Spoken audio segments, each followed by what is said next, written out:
ஜீவ தண்ணீரே ஆவியானவரே வற்றாத நதியாக வாரும் போதகரே. சொல்லலாமா? ஜீவ தண்ணீரே ஆவியானவரே வற்றாத நதியாக வாரும். கரங்களை உயர்த்தி வாருமையா போதகரே,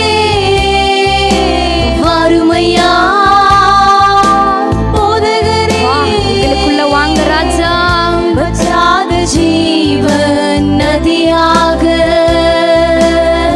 வற்றாத ஜீவ நதியாக, ஜீவ தண்ணீரே, ஜீவ தண்ணீரே. ஆவியானவரை வாழ்த்தி வரவேற்கலாமா? துதிகளுக்குள்ள கடந்து வாங்க ராஜா. இயேசுவை நோக்கி பார்த்து